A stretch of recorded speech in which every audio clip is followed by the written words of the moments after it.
We carry on with chapter 14. Jesus anointed at Bethany. Now the Passover and the festival of unleavened bread were only 2 days away, and the chief priests and the teachers of the law were scheming to arrest Jesus secretly and kill him. But not during the festival, they said, or the people may riot. While he was in Bethany, reclining at the table in the home of Simon the leper, a woman came with an alabaster jar of very expensive perfume, made of pure nard. She broke the jar and poured the perfume on his head. Some of those present were saying indignantly to one another, "Why this waste of perfume? It could have been sold for more than a year's wages, and the money given to the poor." And they rebuked her harshly. "Leave her alone," said Jesus. "Why are you bothering her? She has done a beautiful thing to me. The poor you will always have with you, and you can help them any time you want, but you will not always have me. She did what she could. She poured perfume on my body beforehand to prepare for my burial.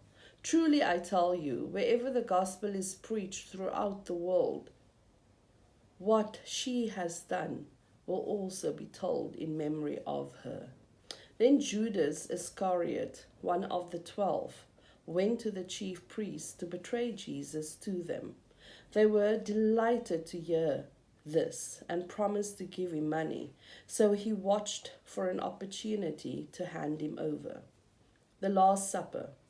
On the first day of the festival of unleavened bread, when it was customary to sacrifice the Passover lamb, Jesus' disciples asked him, "Where do you want us to go and make preparations for you to eat the Passover?" So he sent 2 of his disciples, telling them, "Go into the city, and a man carrying a jar of water will meet you. Follow him.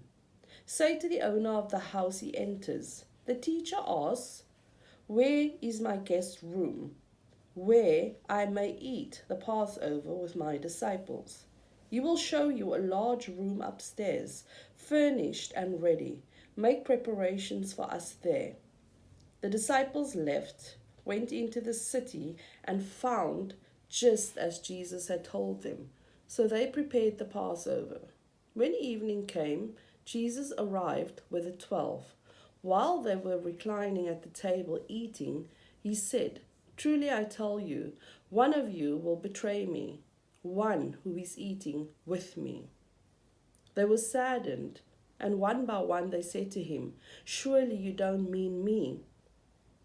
'It is one of the 12, he replied, "one who dips bread into the bowl with me. The Son of Man will go, just as it is written about him. But woe to the man who betrays the Son of Man. It would be better for him if he had not been born." While they were eating, Jesus took bread, and when he had given thanks, he broke it and gave it to his disciples, saying, "Take it, this is my body." Then he took a cup, and when he had given thanks, he gave it to them, and they all drank from it. "This is my blood of the covenant, which is poured out for many," he said to them. "Truly I tell you, I will not drink again from the fruit of the vine until that day when I drink it new in the kingdom of God." When they had sung a hymn, they went out to the Mount of Olives. Jesus predicts Peter's denial.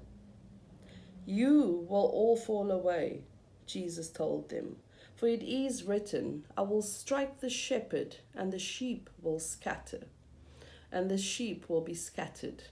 But after I have risen, I will go ahead of you into Galilee." Peter declared, "Even if all fall away, I will not." "I truly tell you," Jesus answered, "Today, yes, tonight, before the rooster crows twice, you yourself will disown me 3 times." But Peter insisted, empathetically, "Even if I have to die with you, I will never disown you." And all the others said the same. Gethsemane. They went to a place called Gethsemane, and Jesus said to his disciples, "Sit here while I pray." He took Peter, James, and John along with him, and he began to be deeply distressed and troubled. "My soul is overwhelmed with sorrow, to the point of death," he said to them. "Stay here and keep watch."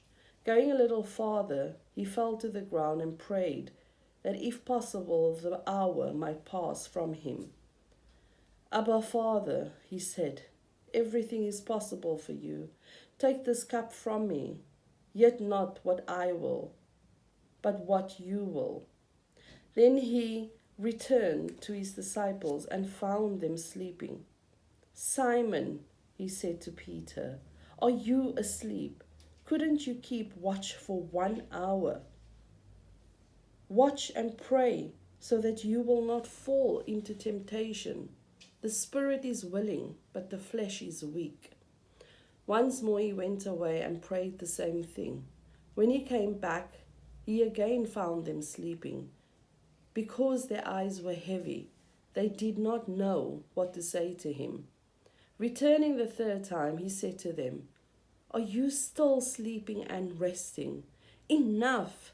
The hour has come. Look, the Son of Man is delivered into the hands of sinners. Rise, let us go. Here comes my betrayer." Jesus arrested. Just as he was speaking, Judas, one of the 12, appeared. With him was a crowd armed with swords and clubs, sent from the chief priests and the teachers of the law and the elders. Now the betrayer had arranged a sign with them. "The one I kiss is the man. Arrest him and lead him away under guard." Going at once to Jesus, Judas said, "Rabbi," and kissed him. The men seized Jesus and arrested him. Then one of those standing near drew his sword and struck the servant of the high priest, cutting off his ear. "Am I leading a rebellion," said Jesus, "that you have come out with swords and clubs to capture me? Every day I was with you, teaching in the temple courts, and you did not arrest me. But the scriptures must be fulfilled." Then everyone deserted him and fled. A young man wearing nothing but a linen garment was following Jesus when they seized him. He fled naked, leaving his garment behind. Jesus before the Sanhedrin. They took Jesus to the high priest, and all the chief priests, the elders, and the teachers of the law came together. Peter followed him at a distance, right into the courtyard of the high priest. There he sat with the guards and warmed himself at the fire. The chief priests and the whole Sanhedrin were looking for evidence against Jesus, so that they could put him to death. But they did not find any. Many testified falsely against him, but their statements did not agree. Then some stood up and gave false testimony against him. "We heard him say, 'I will destroy this temple made with human hands, and in 3 days will build another, not made with hands.' Yet even then their testimonies did not agree." Then the high priest stood up before them and asked Jesus, "Are you not going to answer? What is the testimony that these men are bringing against you?" But Jesus remained silent and gave no answer. Again the high priest asked, "Are you the Messiah, the Son of the Blessed One?" "I am," Jesus said, "and you will see the Son of Man sitting at the right hand of the Mighty One and coming on the clouds of heaven." The high priest tore his clothes. Why do we need any more witnesses? He asked. You have heard the blasphemy. What do you think? They all condemned him as worthy of death. Then some began to spit on him. They blindfolded him, struck him with their fists, and said, Prophesy. And the guards took him and beat him. Peter disowns Jesus. While Peter was below in the courtyard, one of the servant girls of the high priest came by. When she saw Peter warming himself, she looked closely at him. You also were with the Nazarene, Jesus, she said. But he denied it. I don't know or understand what you're talking about, he said, and went out into the entryway. When the servant girl saw him there, she said again to those standing around, This fellow is one of them. Again he denied it.